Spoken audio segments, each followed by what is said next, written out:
One of the questions I get asked a lot as a D&D DM is, how do I get my players to roleplay more? Sorry, I just got out of the shower, holy shit. But the answer is you don't have to. I feel like a lot of people forget this, but playing a role-playing game doesn't mean that you have to act. Like, role-playing does not equate to acting. And I feel like what turns a lot of people off from getting into games like D&D or other games that involve you to get into some sort of built character, especially a character that you've built yourself, is like the idea of acting out that character is daunting as shit. Doing a voice for them too, that's scary. And so when DMs come up to me and they're like, hey Diana, I need my characters to roleplay. First of all, no you don't. Oh Diana, but then how do I do encounters with NPCs? You can kind of just say what happens. I think there's actually an example of this in the PHB somewhere. But if you have characters who like go up to a shopkeeper and they don't want to actually like talk to the shopkeeper, you can prompt them to not do that by just saying like, oh, the shopkeeper welcomes you all in and then offers you a 10% discount on your first purchase. Just say what the guy says without actually saying it, if that makes sense. And that'll prompt them, you know, to feel safe in doing something like that in return and being like, oh, I go up to the shopkeeper and I ask him if he has any rope.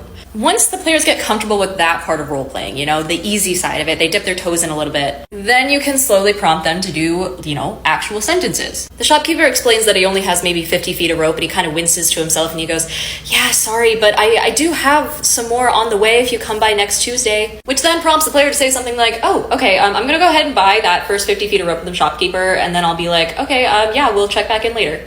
That's all you need. That's the catalyst. They have the opportunity to answer in character if they want to, but if they don't, it's not a big deal. And for the players who do try it out and decide they like it, within 50 sessions, you'll have them role-playing out like the most intense character interactions you've ever seen in your life. It's a slippery slope, and that's the best part.